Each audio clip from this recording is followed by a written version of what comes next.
Then on budget day itself, normally now we want to have it at night time so more people can watch it. Last year, as you know, we had it about 7 p.m. in the evening. There's live television, you can watch it yourselves and see what's happening. Then I deliver the budget. It sets out the policies, what we'll be doing for the next 1 year, as far as the spending of money is concerned, and the collection of money is concerned. And then by law, we have to wait a week.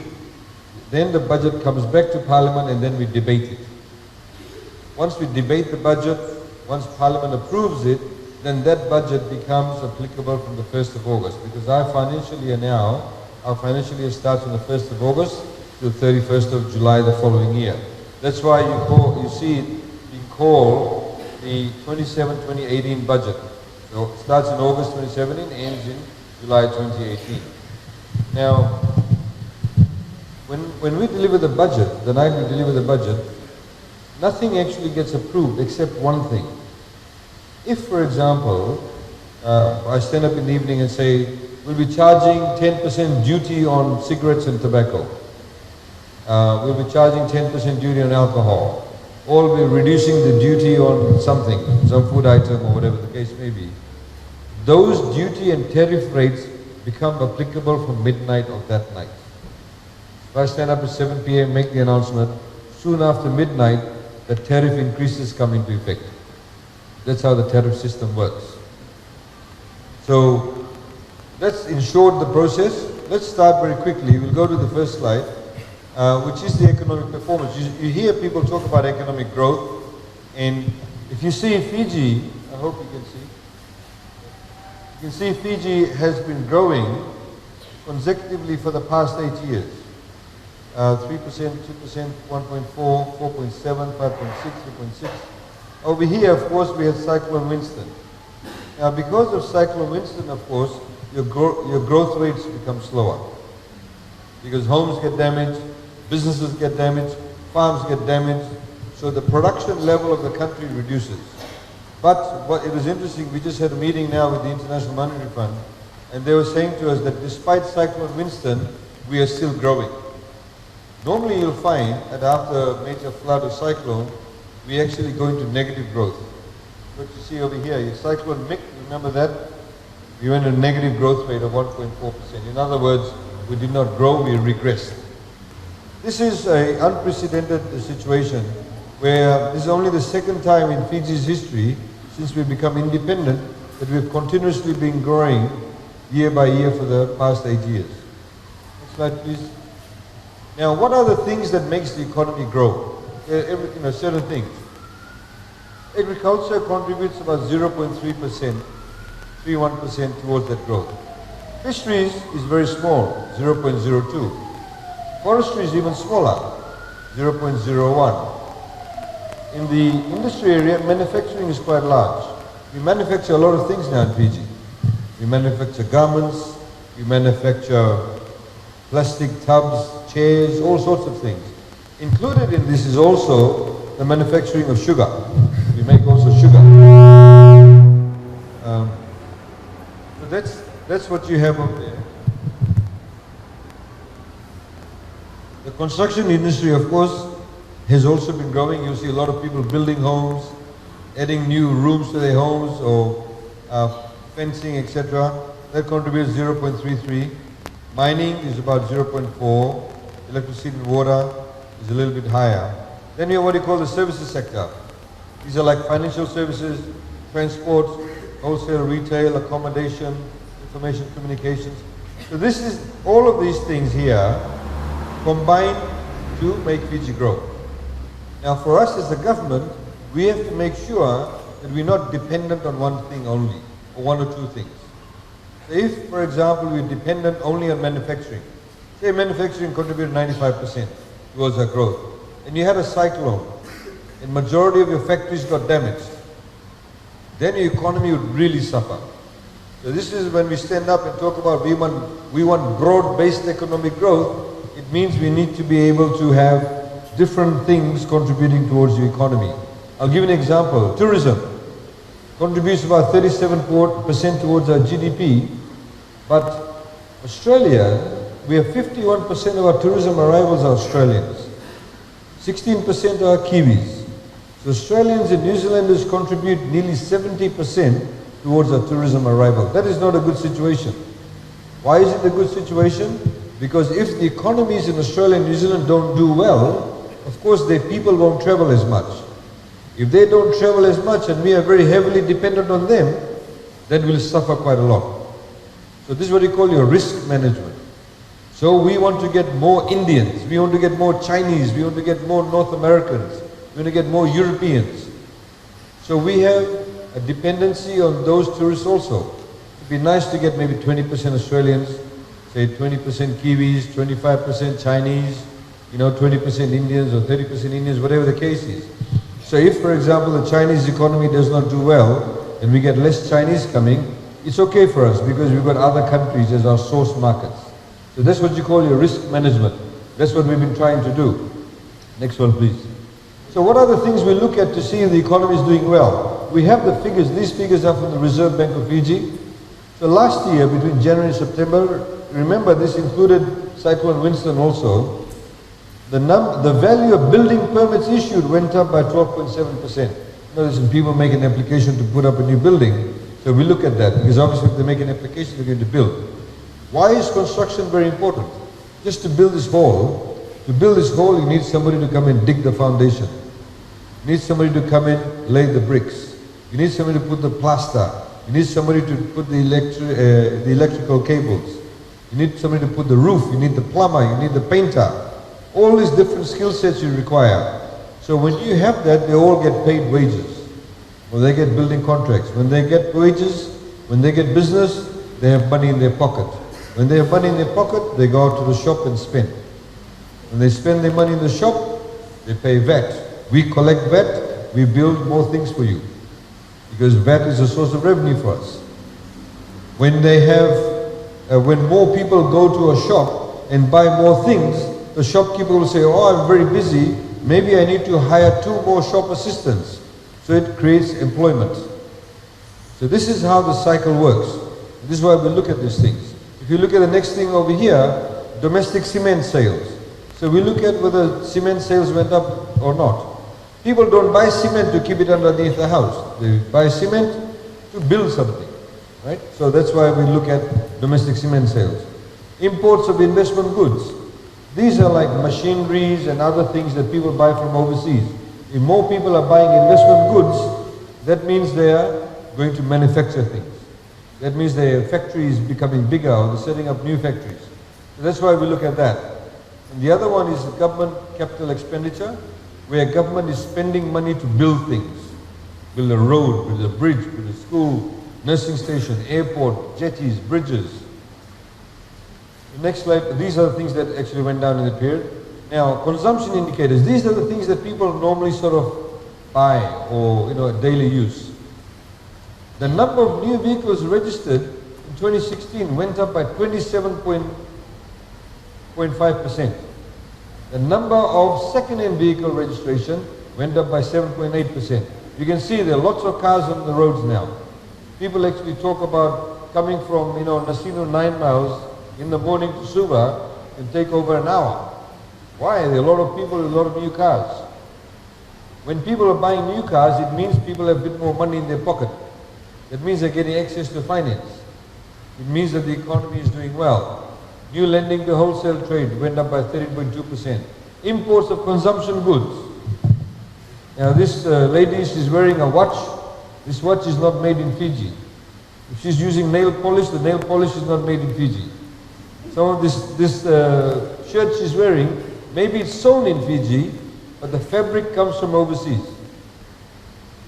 The pen that you are using, that pen is actually made overseas. This water bottle, the actual plastic that some of them they come in small plastics and then they blow it up in Fiji in the factories. It becomes a big bottle. That comes from overseas. So these are what you call the consumption goods. When consumption goods are increasing, that means people are spending money. People are feeling confident to spend money in the economy. PAYE, this is the tax you pay when you are earning a salary. Your teachers pay PAYE tax. So if the PAYE has gone up, that means more people are working or the salaries have gone up. I think the teachers would probably say more people are working.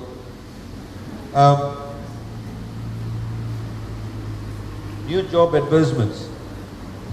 The RBF looks at the number of job advertisements in the Fiji Times. We've asked them to look at the job advertisements in the Fiji Sun. Some people also advertise for jobs in the Fiji Sun. Government, for example, does not advertise for jobs in the Fiji Times. They advertise for jobs in the Fiji Sun. So even looking at Fiji Times, it's 15.1%. Personal remittances. We have a lot of rugby players who play rugby, working overseas. We have nurses, we have military officers, we have security officers, we have caregivers. These are the people, your friends and family and relatives living in Australia and New Zealand, West Coast of North America, they're sending money. The amount of money they've been sending has gone up by 5%. And we are collecting more money for VAT, even though VAT is decreased. The reason why we're collecting more money from VAT is because more people are spending money. So if more people are buying cars, they all pay VAT.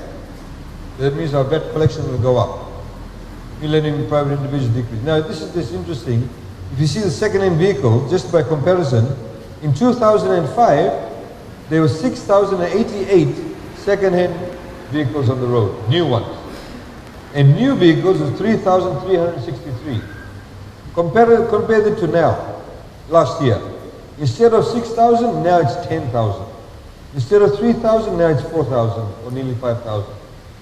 That's why you can see the increase in the number of vehicles being bought in Fiji on a yearly basis. A lot of people, of course, when they do better, for them it's a sign of social status. To buy a car, I got a car. Or my son's got a car, or my daughter's got a car. She's got a good job. And there's some issues related to that. We can come back to that later. Next one. Again, the retail sales. I talked about that. We don't spend too much time. RBF measures the sales in shops. Has it improved? Has it decreased?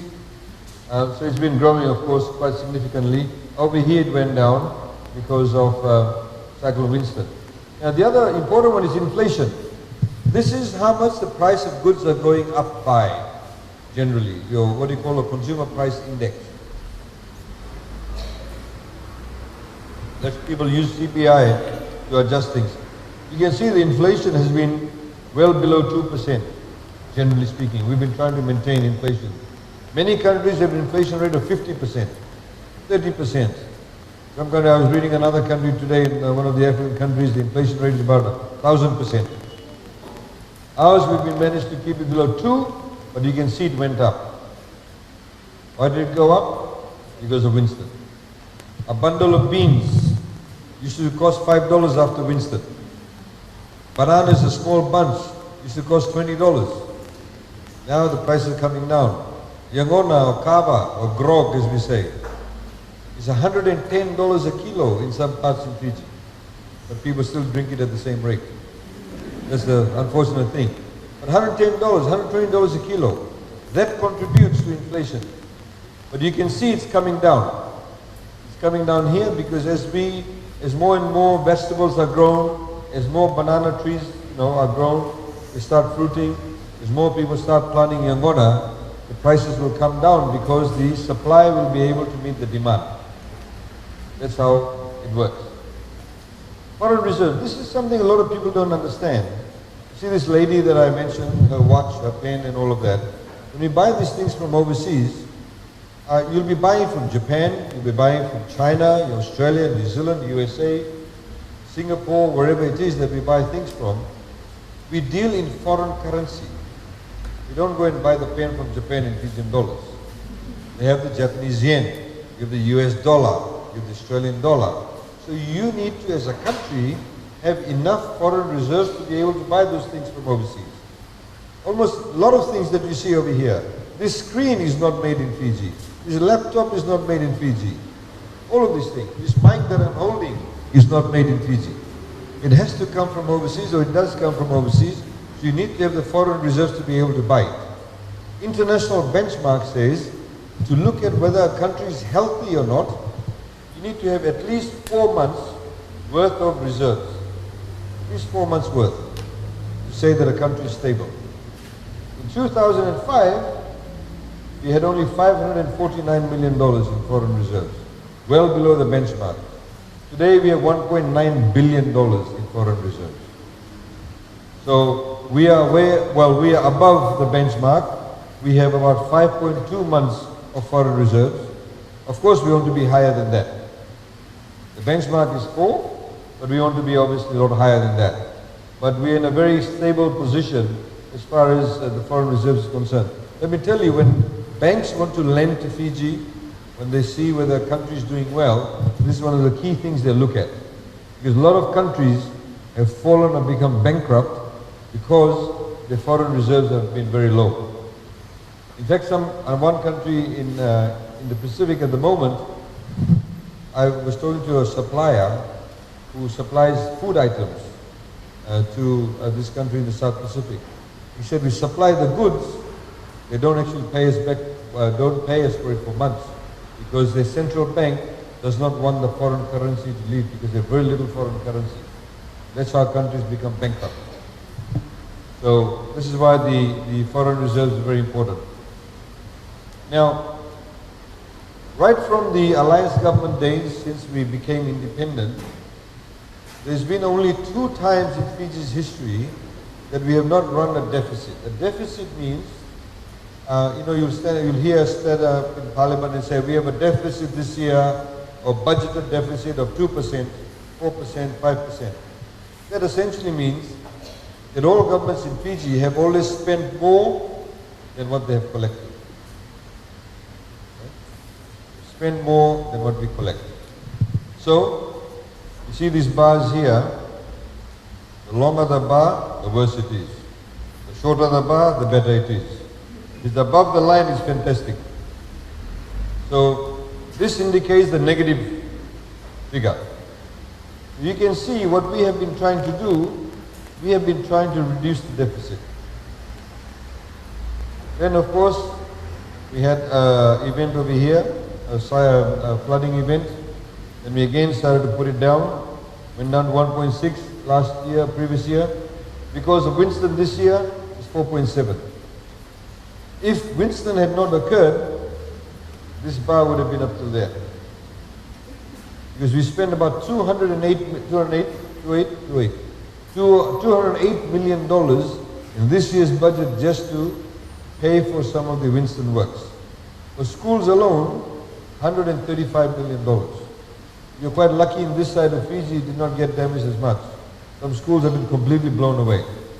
So even though those schools are owned by different committees or faith-based organizations, the government actually rebuilds those schools. The same way your teachers.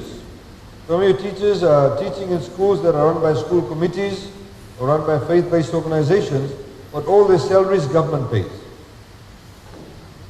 So the deficit is, when we stand up in Parliament and we say that the deficit is 1.6%, 4%, this is what it means. This is what it relates to. We have been trying to keep the average deficit to 2.3%, which it has been since 2007. Now, this is how much money we make as a government, we collect. We have been trying to increase our revenue through different sources, through what we call also progressive taxation.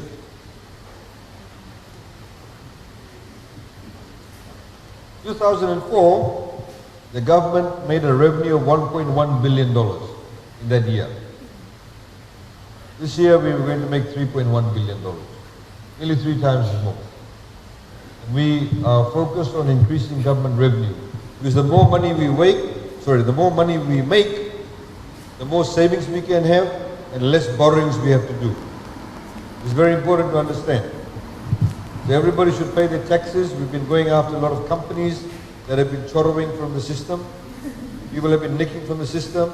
So the way they do it, so for example, if somebody is bringing in some goods, it's worth $10 million. When they come to customs, they'll say, oh, it's worth $2 million, because they have to pay duty. So assuming the duty is 10%, if it's $10 million, 10% of that is $1 million duty they have to pay. So they'll say, oh, we brought in $2 million worth of goods, hoping they won't get caught. If they don't get caught, and they only declare $2 million, they only pay $200,000 as opposed to $1 million. So we, all of you, lose out on $800,000 revenue. So we have to make sure that people who are supposed to pay the tariffs, the duties, they actually pay. We've made the laws stringent. And we've of course introduced some new forms of taxation which I'll talk about. So you can see 1.1 billion, 3.1 billion, which is a good space to be. What are the things that we make money from? 30% of that the $3.1 billion comes from value-added tax. Even though we've reduced VAT, because more people are spending, 30% of it comes from that. Direct taxes, these are corporate tax, personal taxes, customs, this is a duty that I'm talking about at the border. So this watch that I've got, when whoever it is that brought this watch into Fiji, Tapus or whoever it is, they have to pay duty on this watch. So that is customs. Service turnover tax, water resource tax, departure tax. When tourists come to Fiji and they leave Fiji, they have to pay $200 departure tax. That's how we make money from that departure tax. If you're traveling overseas, you'll have to pay the $200 departure tax too. Stamp duty is built into your air ticket. Fees and charges, sale of assets and other things. Now, what we did for you was to show you, this is infrastructure, which is roads, bridges, jetties and all of that. Water, electricity, health, education, access to justice, which is things like legal aid. If some of you need legal assistance now, you need a lawyer, you're below a particular income, you can go to the legal aid office here in Nosori, and they'll help you out. Access to justice, of course, and then social protection. We give welfare payments to people who are disabled, single mothers, people who are abandoned, pensioners, people below the poverty line. In your education sector, we today pay $21 million to bus companies so you can get subsidized bus fares. Those of you who receive subsidized bus fare, we pay the bus companies $21 million every year now. That comes from us, so you don't have to pay. Your education, your free education, you don't pay school fees anymore. Or your parents don't pay school fees anymore. That comes from there. So you can see the budget for these things combined, 2004 was 1.3 billion, sorry. Today, $3.6 billion. That's how much money we allocate to that. You can ask this question there if you want. Now, this is very important, ladies and gentlemen. Very, very important. When anybody spends money, we have to be careful as to what is the mix of our expenditure. Now, the example that I use is this. If all of you decide some of you decide to have a party at McDonald's, right? You don't go to the bank to borrow money to have a party. Because when you have your party and you finish all the food and the drinks or whatever, you got nothing to show for it the next day. The only thing you got to show for it is your debt. Right? So what it means, you should only borrow to build. So your parents, when they go to the bank to borrow money, they will borrow money to maybe build a new bedroom, or buy a new car, or build a new fence. Because when the debt is paid off, you got something to show for it. Right? You must always have something to show for the debt. So for us as a government, our objective is that we must, if we ever borrow money, we must only borrow to build. And building or spending money to build is what you call a capital expenditure. You're building things, your capital expenditure. Your everyday expenditure is what you call your operating expenditure. So in 2004, the total amount of money that the government then spent, 83% went into operating expenditure. Payment of salaries for civil servants, the fuel, the running of the vehicles, buying of toilet paper, buying of photocopying paper. All of those things are what you call operating expenditure.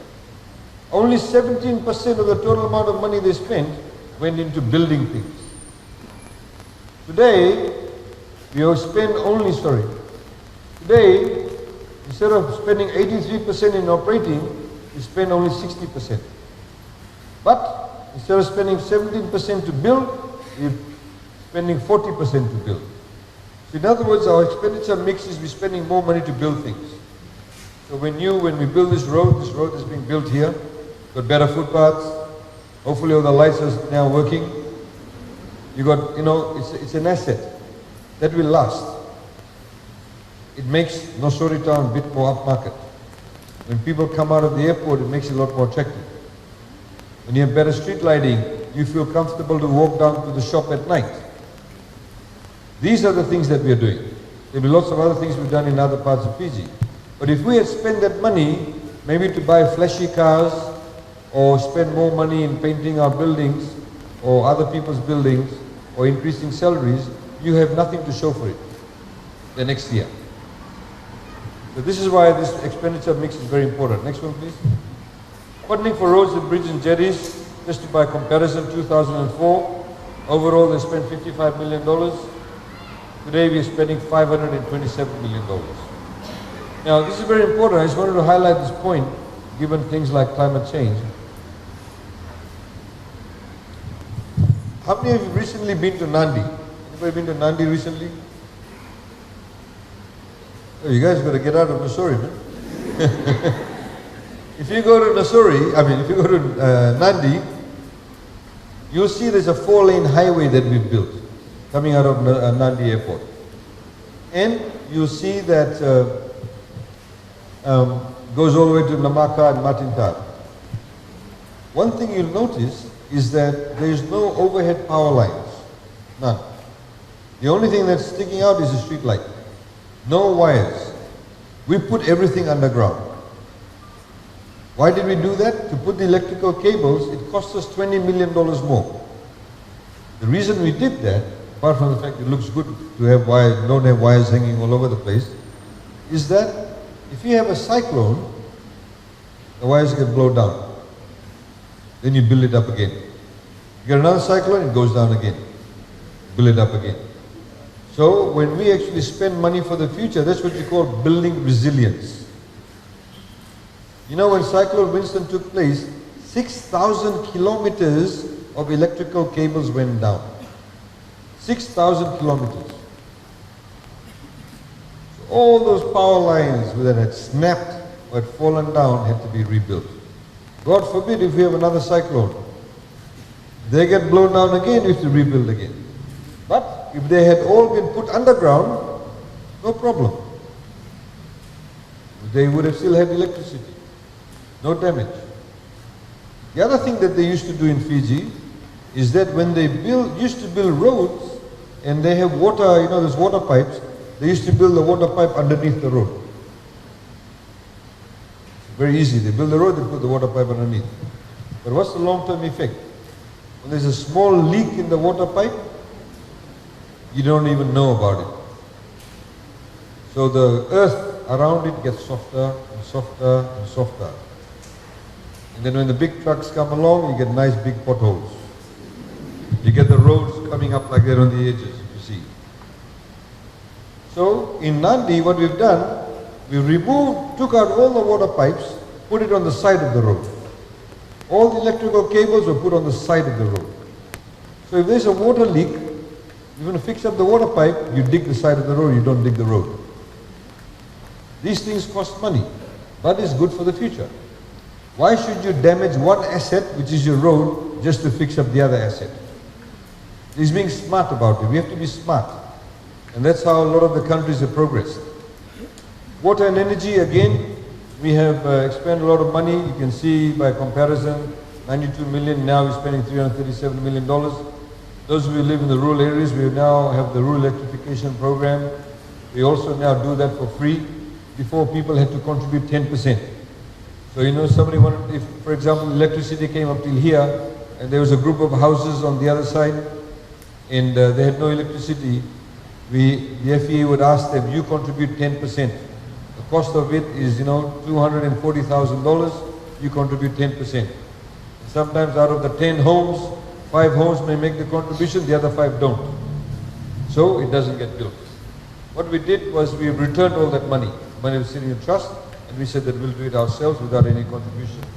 A lot of people are getting water. I know there's some water and electricity issues around here too. Next one, please. Funding for education, again, very simple, just to show you. 270 million in 2004, today is 598 million.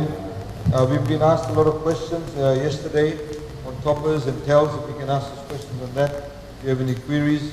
Again, this figure will actually have to grow, because more Fijians are now going to universities. All of you probably want to go to university. You may want to go to the technical colleges. We pay for that. So we expect the figure to increase. It'll probably stabilize after 4 years. Please, if you're taking out TELS, make sure you pay your loan when you start working. Because if you don't, if you try and run away from the country, you're actually denying the younger people who are coming after you to have access to that funding. All of you are now benefiting from it. Funding for health again has increased 132 million to 244. One of the problems we've had, of course, is, and I say this example, my staff must be really sick and tired of me saying this all the time, but if any one of us in this room now has a heart attack, probably none of you will because you're all too young and healthy, but if us older people, if we have a heart attack, there is nobody in Fiji, no Fijian doctor can carry out an open heart surgery. Nobody. Nobody. In 21st century Fiji, that's a tragedy. You know why? Because nobody has invested in our doctors. You don't do an MBBS degree and become a heart surgeon overnight. This lady here does heart surgery, becomes an MBBS graduate. She can't cut me open and play with my heart the next day. She has to go for training for about 10, 15 years. Become a specialist. Only then can she carry out open heart surgery. And that requires investment in her, requires training her, sending her overseas, having the university, what they call university hospitals. That's the only way. So you can see last year's budget we announced we've given the doctors an up to 80% pay rise. So they can stay in Fiji. And if you become a doctor, ladies and gentlemen, and you join the public health system, the day after you start work, you say to us that you want to do postgraduate studies at FNU, we pay for you to do it for free. Work during the day, you go and do your studies at night, no fees for you. Because we need to build a cadre of people to be able to provide the services. And that's one area that we're very much focused on, is building the capacity of ordinary Fijians. Why do you think we're giving you free education? Why do you think we're giving you TELS and toppers? Because the best investment you can make in any country is in your people. Today, 69.4% of the Fijian population is below the age of 40. You people are in the majority. Telemai Batiki and I are in the minority. We are over the age of 40. You are in the majority. So we want to harness your energy. We want to make sure that you're given the right employment opportunities. You're given the right training. You're providing the right environment for you. Next one, please. Again, I talked about that. This is how much money we make all the way up to the blue line. That's how much we spend in operating expenditure. And that's the operating savings that we have that I mentioned about. Government debt. A lot of people talk about government debt. And they don't necessarily understand when they talk about government debt what they are talking about. Sorry.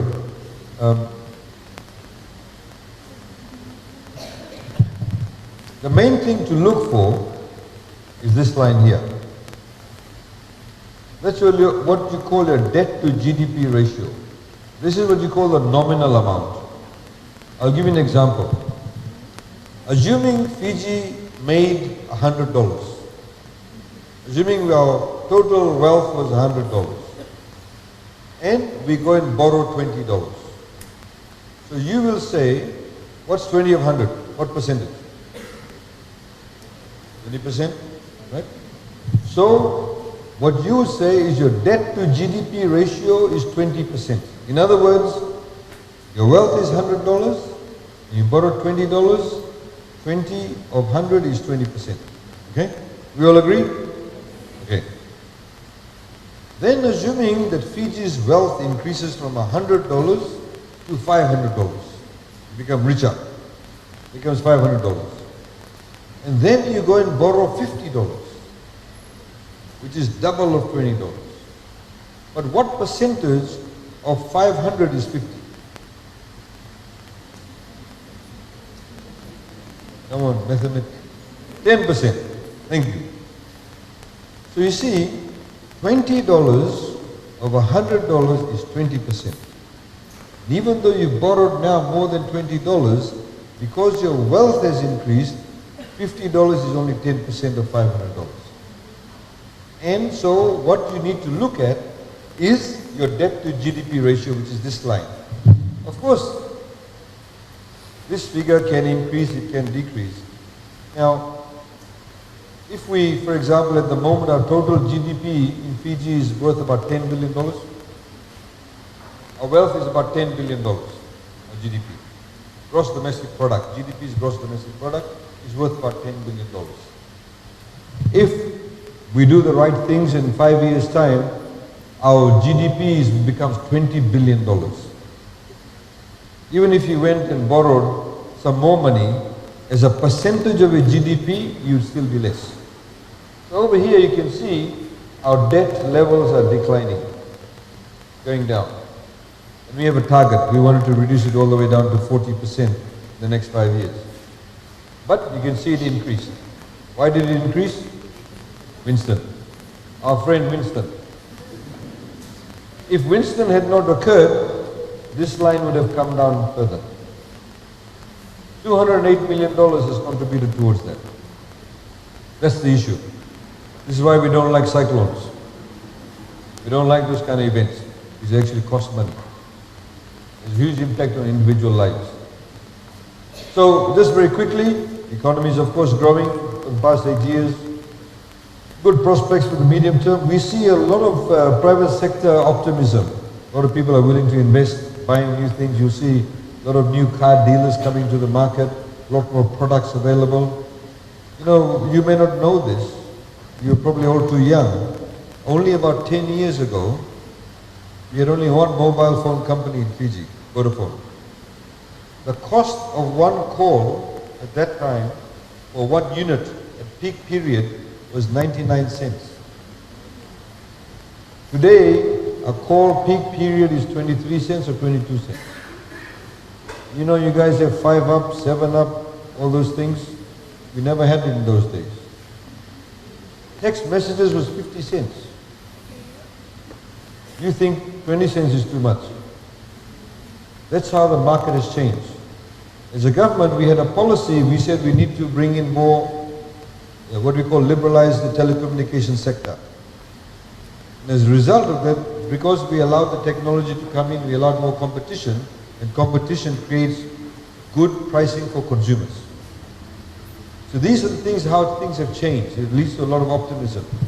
You can now call Australia and New Zealand, you know, sometimes they have specials, $10 for 2 hours or something. You can ask your teachers if they are able to call Australia for $10 for 2 hours or half the day. It would be like $10 for 5 minutes a few years ago. We've got a lot of high capital expenditure. We're spending a lot of money in building things. Foreign reserves are comfortable, broad-based sectors. And we expect inflation to come down to 3% in the medium term. So ladies and gentlemen, there we go. Up on the screen we'll put for you. If you have some ideas after this, you want to make submissions, you can email it to that address. You can post it to that address. You can hand deliver it to that address. But please do so in the next few weeks at the latest. You may go back and as a school project, you may have some ideas you're going to put down. Don't think just because you've sent it in the submission that it'll get accepted. You may read it, you may learn from it, we may get some new ideas from it. But that's it. So I'd like to now open up the floor, and anybody, you can please ask any questions, if you have any suggestions, any contributions. Don't think anything is too silly to ask or too difficult to ask. Please feel free to do so. We've got Tui, he'll come around here with the mic and you can ask a question. Thank you.